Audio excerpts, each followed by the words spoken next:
esteja convosco. Está no meio de nós. Proclamação do Evangelho de Jesus Cristo segundo Lucas. Glória a vós, Senhor.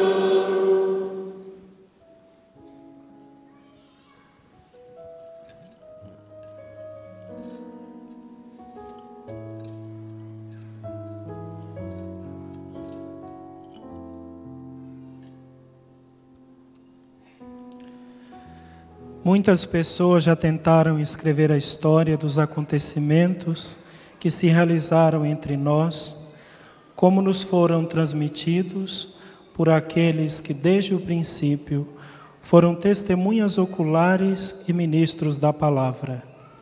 Assim sendo, após fazer um estudo cuidadoso de tudo o que aconteceu desde o princípio, também eu decidi escrever de modo ordenado por ti, excelentíssimo Teófilo. Deste modo, poderás verificar a solidez dos ensinamentos que recebeste. Naquele tempo, Jesus voltou para a Galiléia com a força do Espírito e sua fama espalhou-se por toda a redondeza. Ele ensinava nas sinagogas e todos o elogiavam. E veio à cidade de Nazaré, onde se tinha criado. Conforme seu costume, entrou na sinagoga no sábado e levantou-se para fazer a leitura. Deram-lhe o livro do profeta Isaías. Abrindo o livro, Jesus achou a passagem em que está escrito: O Espírito do Senhor está sobre mim, porque Ele me consagrou com a unção para anunciar a boa nova aos pobres. Enviou-me para proclamar a libertação aos cativos e aos cegos a recuperação da vista, para libertar os oprimidos e para proclamar um ano da graça do Senhor. Depois fechou o livro, entregou-o ao ajudante e sentou-se. Todos os que estavam na sinagoga tinham os olhos fixos nele.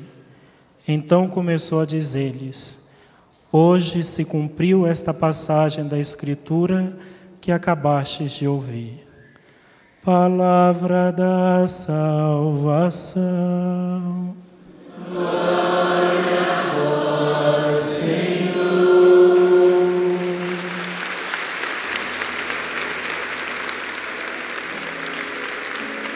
Vamos nos sentando com muita calma, encontrando o nosso lugar e cantando. Eu digo aleluia, aleluia, aleluia, aleluia, aleluia. Eu digo porque eu digo aleluia, aleluia, aleluia, aleluia, aleluia, aleluia, amém.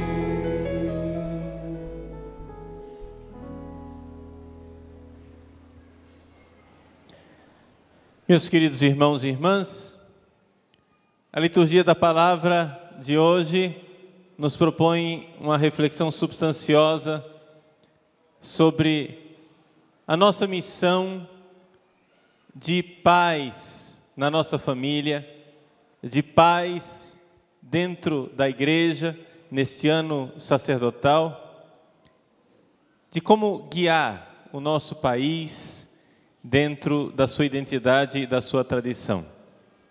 Vamos tentar explicar como é que podemos tirar essas lições destas leituras.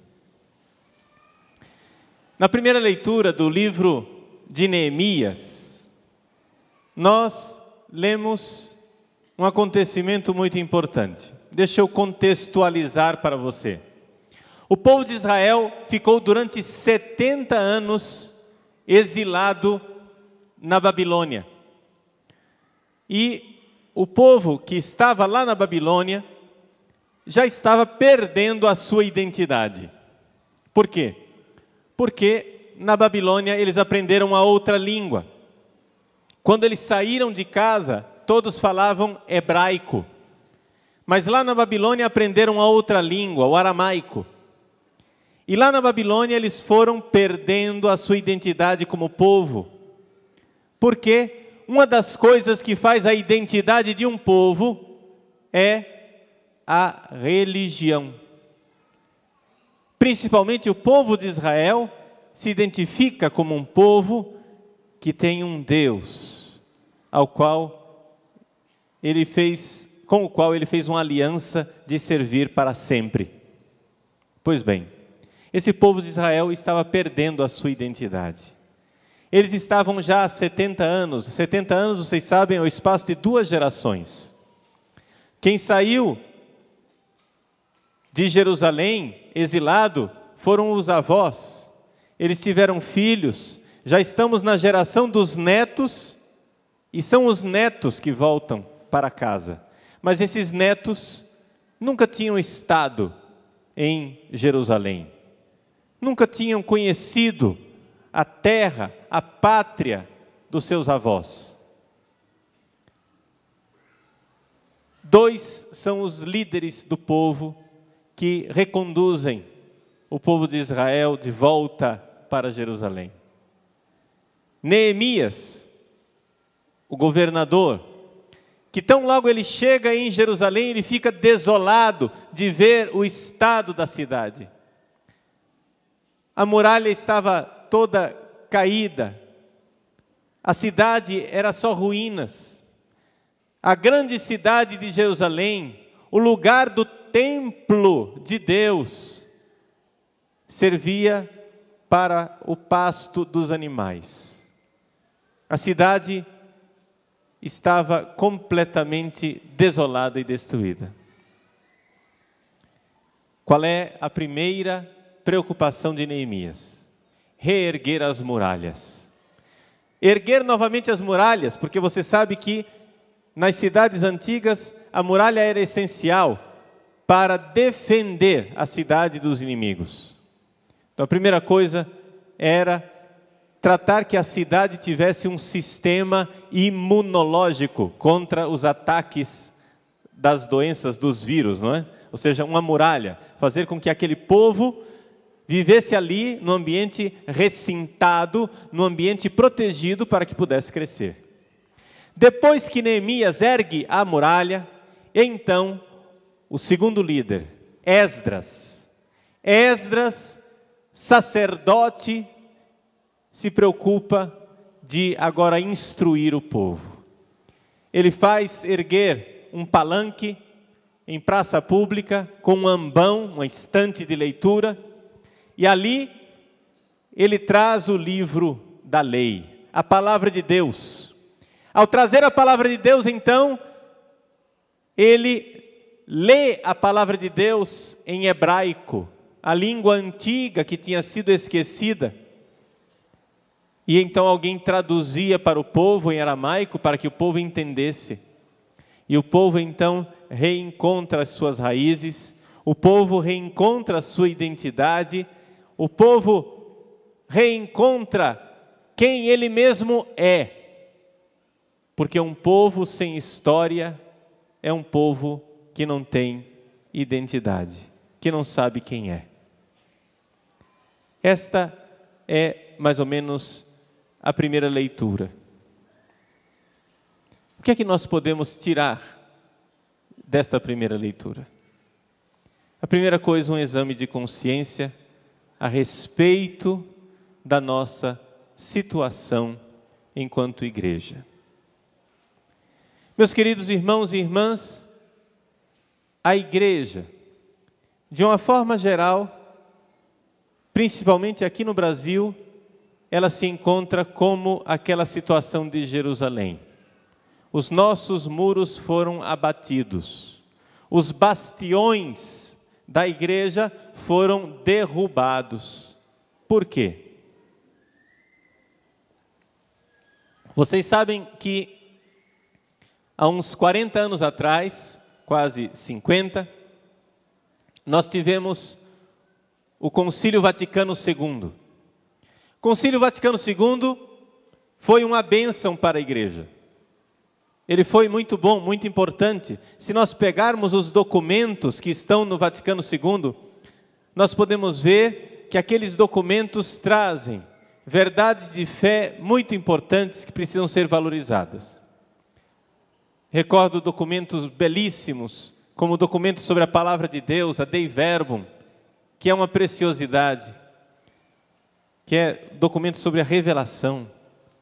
O documento sobre a igreja, a Lumen Gentium, e tantos outros documentos importantes que deram um novo impulso à igreja. O Papa João XXIII, o bem-aventurado Papa João XXIII, quando ele convocou o Concílio Vaticano II, ele pediu que se abrisse uma janela para o mundo, que a igreja abrisse uma janela de diálogo com o mundo moderno e assim nós pudéssemos, juntamente com o mundo moderno, dialogar. Claro, para quê? Para levar a verdade da fé e a verdade do Evangelho para o mundo atual. A igreja não podia ficar fechada num gueto, onde estão os poucos a serem salvos. Não, o próprio Jesus deu ordem que nós fôssemos missionários, que fôssemos não somente discípulos, mas fôssemos também missionários. Enviou-nos em missão. E assim o Papa João XXIII quis abrir esta janela para o mundo moderno. Isso foi uma atitude boa. Só que aconteceu algo de muito errado depois do Concílio Vaticano II. O concílio foi substancialmente bom. Claro, como toda obra humana, pode-se fazer alguma crítica aqui e ali, mas substancialmente aquilo que o Vaticano II quis colocar nos seus documentos pode ser absolutamente aceito, totalmente aceito. Por quê? Porque é a fé de 2000 anos da igreja, desde que ele seja interpretado nesta sintonia com a fé de 2000 anos, como propõe o Papa Bento XVI. Só que houve um problema. Teve gente que pegou essa desculpa da abertura de uma janela para o mundo moderno e pôs abaixo a muralha da igreja.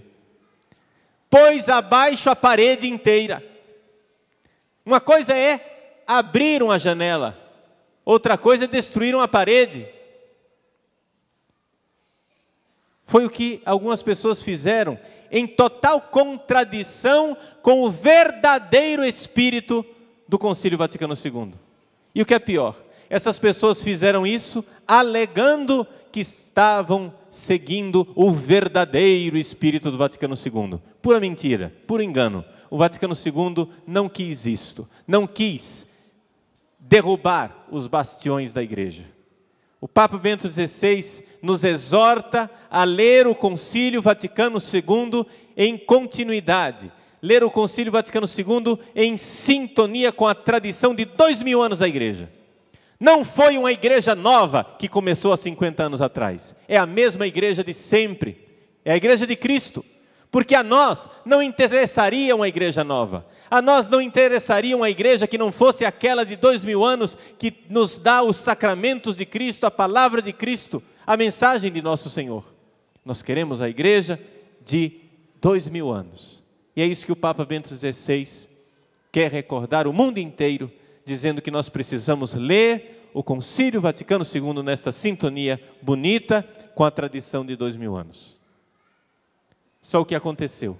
O que aconteceu é que, tendo como desculpa uma suposta abertura para o mundo moderno, o mundo começou a entrar dentro da igreja. Nós começamos a ter dentro da igreja uma enxurrada de pessoas com a mentalidade completamente não cristã, com ideias que não eram cristãs.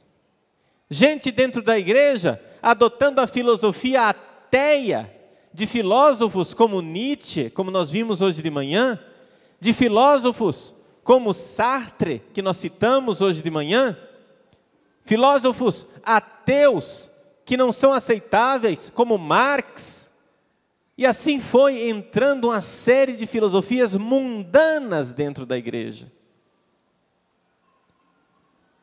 Nós abrimos uma grande brecha, de tal forma que o Papa Paulo VI, na década de 70, ao ver o que tinha acontecido, disse de forma misteriosa: a fumaça de Satanás entrou dentro da igreja. A fumaça de Satanás entrou dentro da igreja. O que é que nós precisamos fazer? A primeira leitura nos dá o caminho da restauração. O caminho da restauração é nós levantarmos mais uma vez a muralha de Jerusalém. Como diz o Salmo 50 ou 51, reconstruir Jerusalém e os seus muros. Nós precisamos mais uma vez ter clareza do que é ser católico. Precisamos mais uma vez ter clareza de nossa identidade, porque um povo que não tem identidade é um povo que se dispersa, é um povo que se perde. Levantar mais uma vez as muralhas de proteção. Você vai dizer: mas padre, levantar um muro, isso quer dizer que nós vamos nos fechar para o mundo? Meu irmão, vamos deixar as coisas bem claras aqui. Você tem um doente. O doente tem uma doença contagiosa. Você quer ajudar esse doente. Qual é a primeira coisa que você vai fazer? Abraçar o doente para você ficar doente também? Não. É evidente que não. Para o bem do próprio doente, ponha uma máscara. Para o bem do próprio doente, não contraia a doença. Para o bem do próprio doente, se reserve para salvá-lo, para poder levar a ele o remédio da salvação. Por isso, nós como igreja, precisamos recobrar um pouco a nossa identidade. Precisamos voltar a ser católicos e não ter medo, não ter vergonha de sermos católicos. Não ter vergonha de andar com o terço na mão, com o terço no bolso. Não ter vergonha da nossa identidade de católicos. Nós temos que ser felizes de ser quem nós somos, porque só tem uma forma da gente ajudar este mundo que está se perdendo. É nós combatermos o mundo que está dentro de nós. A gente precisa recuperar um pouco de saúde para poder ajudar os outros.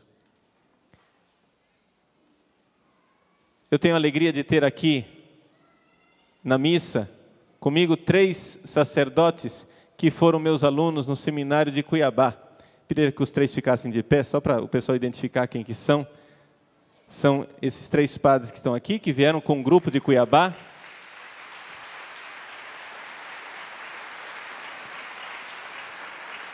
Tem aí um ônibus, 3 ônibus de Cuiabá. Cadê o pessoal de Cuiabá? Dá um tchauzinho aí. Aí o pessoal de Cuiabá. É o povo da minha terra, né? Muito bem. Graças a Deus, só estou lembrando esses 3 sacerdotes aqui, porque o que eu vou contar aconteceu lá em Cuiabá, quando eu era padre jovem. Agora eu já sou padre mais ou menos velho. Tenho 18 anos de padre, né? Eu vi todos eles entrarem no seminário, agora já são padres, né? O tempo passa, né? Eles me conheceram, gente, há muitos cabelos atrás. Tinha até cabelo naquela época. Muito bem. A Eliana e o Ricardo me conheceram muitos cabelos atrás também, né? O que acontece? Quando eu era padre jovem, há muitos cabelos atrás, eu cheguei em Cuiabá, terminados os meus estudos em Roma, cheguei em Cuiabá de batina preta. E estava lá na porta da catedral, com a minha batina preta, padre jovem, cabeça quadrada, né? Conservador, sou sim, obrigado, volte sempre. Eu cresci, gente, eu cresci vendo foto do meu pai de batina. Meu pai foi seminarista. Meu pai foi seminarista durante muitos anos. E eu fui educado, graças a Deus, numa família cristã, numa família católica. Eu via foto da juventude do meu pai, enquanto todo mundo tem foto do pai hippie, por aí, etc e tal, de cabelo grande, tatuagem, eu tinha foto do meu pai de batina. Eu sabia o que era um padre desde cedo. Bom, cheguei lá em Cuiabá de batina. E aí, na porta da catedral, lá na Praça da República, que é a praça central da cidade, um rapaz disse: padre, o senhor ouve a minha confissão? Eu disse: pois não, eu ouvi sua confissão. Olha, padre, eu sou amigo do padre fulano de tal. O padre fulano de tal era pelo menos 10 anos mais velho do que eu, tá? Amigo do padre fulano de tal. Olha, que cara legal, viu? Cara legal, porque ele anda de moto, né? E eu me lembro desse padre, ele andava de moto na cidade, camisa aberta, jovem, etc e tal. Padre, olha, é legal ter um papo aberto com esse padre, porque a gente bebe cerveja no bar, a gente, né, faz muita coisa junto, é um cara muito massa, muito 10, sei lá o quê. Sei lá que gíria que ele usou na época, mas estava usando gírias. Bom, eu cheguei e disse para ele, fiz aquela pergunta óbvia. Mas escuta, por que você não se confessa com ele? Ah, não, padre, eu quero um padre para me confessar.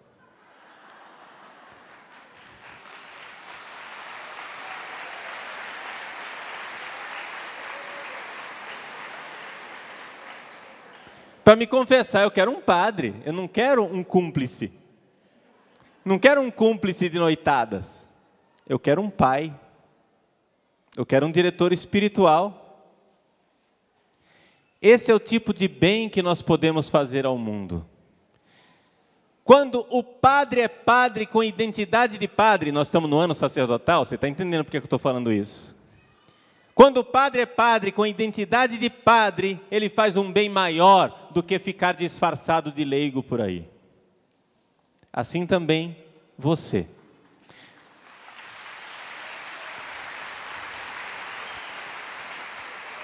Quando você é católico, verdadeiramente católico,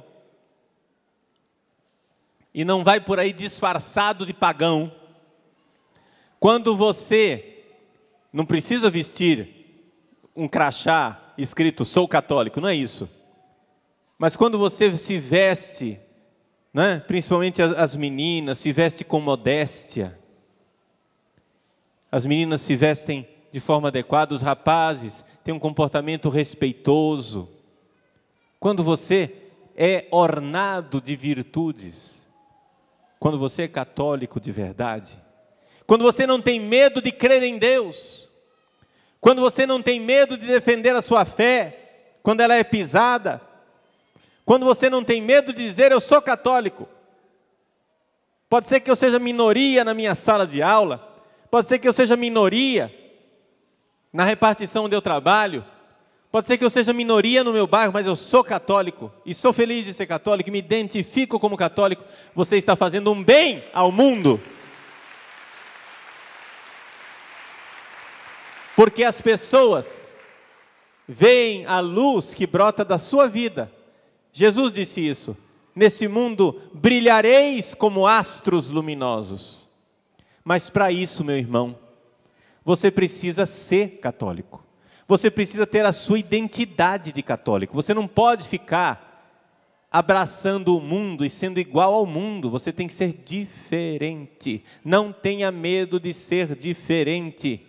Num mundo louco, é glória ser diferente, é alegria ser diferente, é felicidade ser diferente. É assim que é. Então vejam, nós precisamos tomar essa consciência de que nós precisamos de alguma forma reconstruir Jerusalém e os seus muros, fazer como fez Neemias. E uma vez dentro dos muros da igreja, saber que nós podemos ter uma janela aberta para o mundo, como fez João 23. Nós temos uma porta que se abre para que a gente possa ir em missão. Mas essa porta não somente se abre, ela também se fecha, para impedir que o inimigo entre. A porta não somente se abre, ela se fecha para impedir que entre a heresia, a apostasia, a traição e todo tipo de mazelas que estão contaminando a igreja. A porta abre, mas a porta também fecha. E quando essa porta se fecha, nós temos que ter os nossos momentos de formação. Nós temos que ter os momentos em que nós aprendemos a palavra de Deus verdadeiramente. Aprendemos aquilo que é a verdade da nossa fé. Foi isso que fez o sacerdote Esdras. E vejam então qual é a função do sacerdote. A grande função do sacerdote é recordar ao povo a sua identidade. A identidade dos nossos pais. A identidade que nós temos. Vou contar outra historinha de Cuiabá. Quando eu cheguei lá como padre novo, eu me lembro que eu atravessava a catedral para ir no confessionário que ficava lá no fundo. E eu atravessava de batina. E aqueles jovens que nunca tinham visto uma batina na vida, nunca, jamais tinham visto um padre de batina na vida, aqueles jovens me seguiam com o olhar brilhando, entusiasmados. Um dia eu resolvi dizer assim, olha, Cuiabá é muito quente, eu não vou usar batina preta não, eu acho que eu vou me enculturar, vou começar a usar batina branca. Cheguei na catedral de batina branca, eu quase apanhei, porque os jovens não aceitavam, os jovens queriam, não padre, nós queremos o senhor de batina preta. Então o que é que eu resolvi fazer?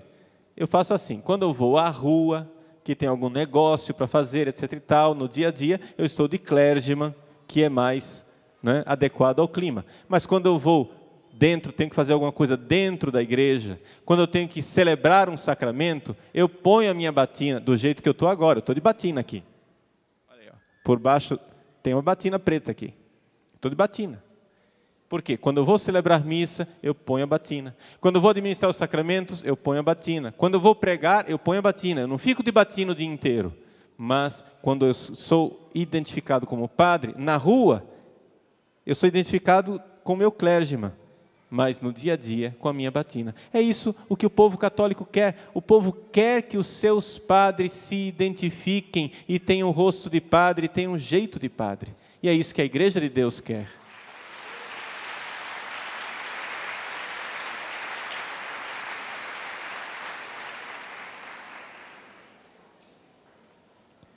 Um dia, um bispo perguntou para um padre lá em Cuiabá, um dos nossos padres que estava também de batina, né? Chegou e disse assim, padre, mas você não sente calor não, com essa batina? O padre respondeu de forma muito singela para o bispo, olha seu bispo, eu sempre quis ser padre, eu sempre quis ser padre, não tenho nenhum problema com isso. Não tem nenhum trauma de ser padre. Essa é a questão da nossa identidade. Agora, infelizmente, o que é que nós vivemos no nosso Brasil? O que nós vivemos no nosso Brasil é que, de alguma forma, nós estamos jogando a nossa identidade pela janela. Nas nossas escolas, nós não temos mais identidade. Por exemplo, os nossos heróis. Quem são os nossos heróis? Você pega quem foram os grandes heróis da história do Brasil, são todos achincalhados pelos professores de história. Para eles, Dom João VI não passava de um comedor de galinhas, gostava de comer galinha. Para eles, Dom Pedro I era simplesmente um mulherengo. Dom Pedro II era um velho gagá. Quer dizer, eles vão achincalhando com todos os nossos grandes heróis e depois querem que a gente ame o Brasil. Depois querem que a gente ame a nossa pátria. Depois querem que a gente ame o nosso povo. Mas se existe uma identidade histórica do nosso povo, está nos seus heróis, está na sua história. A identidade de um povo se faz com a história comum. Existe um ditado antigo, que dos mortos só se deve falar o bem, não é isso? Para os nossos heróis vale isso, que esses heróis, nós não devemos salientar os seus defeitos, porque certamente eles os tinham, mas devemos nos orgulhar das suas virtudes e dos seus feitos. Assim também, o que faz um povo é a história, o que faz um povo é a língua. Como a língua portuguesa está sendo destruída, e destruída pelos professores de português. Não é pelos seus filhos que não sabem português, são os professores de português que vergonhosamente não ensinam gramática. Como é que querem que um povo mantenha a sua identidade? Como é que querem que um povo mantenha a sua coluna vertebral se destroem a nossa língua? Eu faço questão de falar um português correto. Cometo também os meus deslizes, mas faço questão de falar um português com vocabulário rico, correto, para que as pessoas aprendam a falar português direito, aprendam a língua nacional. Isso faz parte de nossa identidade. Terceiro ponto que faz um povo ser povo é a religião. Nós somos um povo maciçamente cristão. Nossa identidade, nossa história está ligada àquela primeira missa celebrada. Aquela primeira missa celebrada que está nas gravuras dos nossos livros de história. A nossa história está ligada à evangelização, está ligada a tantos evangelizadores como Anchieta, Padre Manuel da Nóbrega, que atravessaram esses sertões corajosamente para levar a fé, para levar o Evangelho. São os nossos heróis. E, no entanto, como é que os professores ensinam isso na escola hoje em dia? Eles foram lá para oprimir os índios.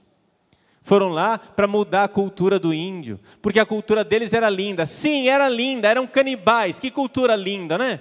Que bom. Por que é que eles não mataram você e comeram você vivo, professor de Araque? Vejam, como é que é lindo. Pimenta nos olhos dos outros é refresco. Quando que nós vamos levar a civilização e a fé para as pessoas? Não, gente. São os nossos heróis, os evangelizadores. Graças a Deus, se nós somos católicos, nós devemos isso a um número imenso de padres que deram sua vida. Nós devemos nos orgulhar disso. Por isso, nós devemos ensinar para os nossos filhos.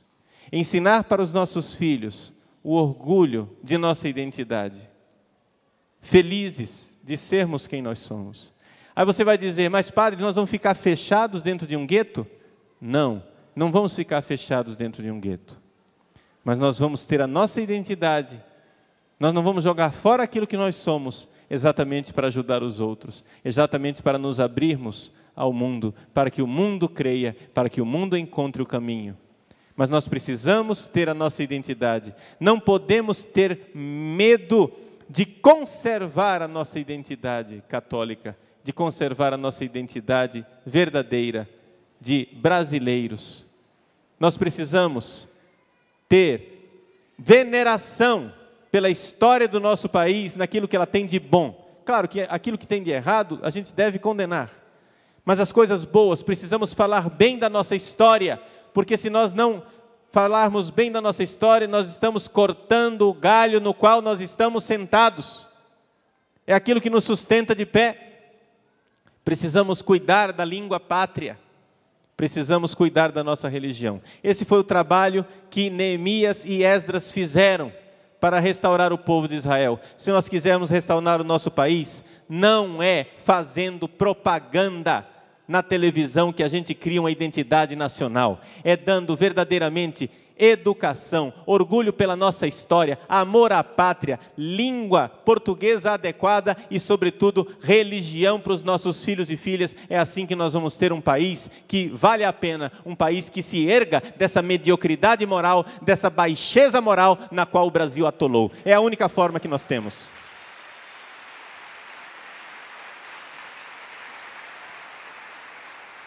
Por isso, nesse acampamento para as famílias, deixo aqui esta mensagem que vem da primeira leitura. A liturgia da palavra de hoje ilumina nossa forma de ser pais e mães. Precisamos transmitir aos nossos filhos nossa identidade. Amor à história da pátria, amor à própria língua, amor à nossa identidade religiosa. Assim seremos um país. De outra forma, nós seremos um povo disperso e um povo perdido.